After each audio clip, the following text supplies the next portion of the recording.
नमस्कार बंधुरा, आज आमी आपनादेर कातला माछ दिए एकटा लोभनीय रेसिपि करे देखाबो। तार जन्य एखाने आमी 5 पिस गादा पेटिर माछ मिलिए निये नियेछि। आपनारा चाइले शुधु पेटिर माछ बा गादार माछ दिएও रेसिपिटी करते पारेन, कोनो रकम असुविधा नेই। तबे अनेके पेटिर माछ खेते पछंद करे, ताई तादेर जन्य पेटी गादा मिशिए करबेन, ताहले भालो होबे। এখন এই মাছের ভিতরে আমি দিয়ে দেব একটু পাতিলেবুর রস।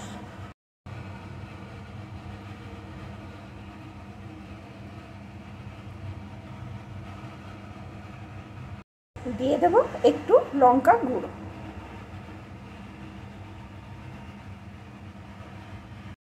একটু হলুদ গুঁড়ো,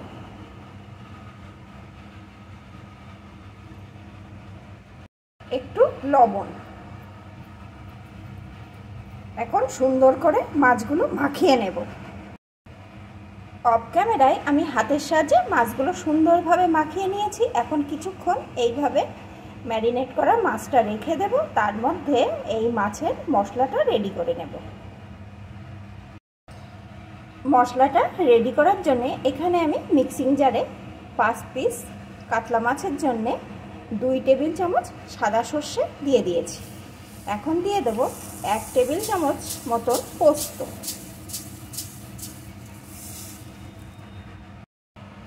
দিয়ে দেব কয়েকটা কাজু বাদাম। এখন এগুলোকে শুকনো অবস্থায় একটু ঘুরিয়ে নেব। শুকনো অবস্থায় আমি ঘুরিয়ে নিলাম। এখন এর ভিতরে দিয়ে দেব 2 টেবিল চামচ মতো টক দই। আমার এই চামচটা বড় আছে, এখানে কিন্তু 2 টেবিল চামচই টক দই দিয়ে দিলাম 5 পিস মাছের জন্য। দিয়ে দেব কয়েকটা কাঁচা লঙ্কা। ঝালের পরিমাণটা আপনারা আপনাদের স্বাদ অনুযায়ী দিয়ে নেবেন। এখন সুন্দর মসৃণ একটা পেস্ট তৈরি করে নেব। যদি আমার এখানে একটু জল লাগে জল দেব, আর যদি না লাগে তাহলে আর দেব না। মশলাটা এখানে আমার মসৃণভাবে পেস্ট করে নেওয়া হয়ে গেছে। আমার কিন্তু একটু জলও লেগেছে। এখন এই ম্যারিনেট করা মাছের ভিতরে এই মশলার পেস্টটি ঢেলে দেব।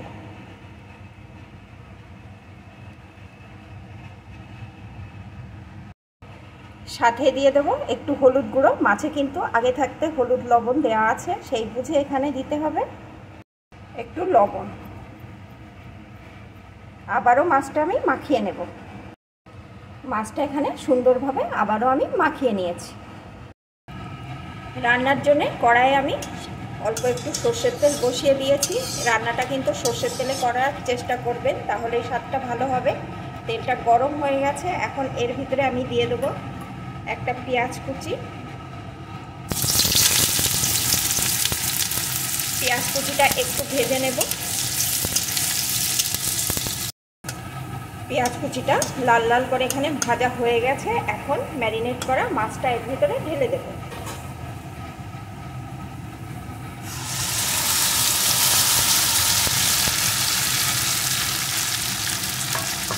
মাছটাকে একটু নাড়িয়ে নেব এপিট ওপিট করে।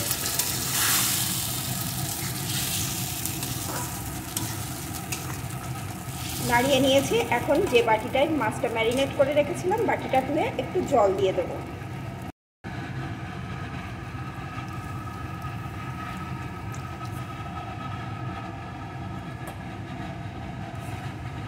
একটু জল দিয়ে দিলাম পরিমাণ মতো, মাছটা যাতে ভালো রকম সিদ্ধ হয়ে যায়।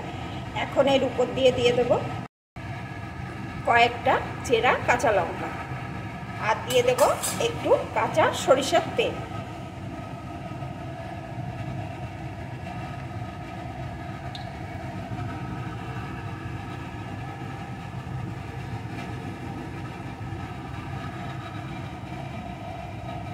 একটু মিশিয়ে নেব।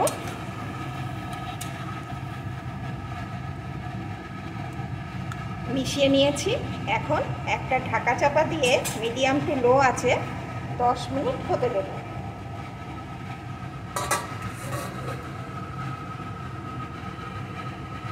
10 মিনিট পর আমি ফিরে আসছি। মিডিয়াম টু লো আছে 10 মিনিট আমি এরকম ঢাকা চাপা দিয়ে রেখে দিয়েছিলাম। এখন ঢাকনাটা খুলে নেব। দেখুন বন্ধুরা কতটা লোভনীয় হয়েছে। এখন কিন্তু মাছগুলো আমার পুরোপুরিভাবে সিদ্ধ হয়ে গেছে আর রান্নাটাও কিন্তু আমার একদম রেডি। এখন আমি নামিয়ে নেব বন্ধুরা। আমার এই কড়াইতে কাতলা মাছ ভাপা রেসিপিটি আপনাদের কেমন লাগলো প্লিজ কমেন্ট করে জানাবেন। আর আপনারা কিন্তু এইভাবে কাতলা মাছ ভাপা তৈরি করে খেতে পারেন। একঘেয়েমি রান্না সবসময় না খেয়ে একটু অন্যরকমভাবে খাবেন, মুখের স্বাদটাও পাল্টাবে, খেতেও ভালো লাগবে।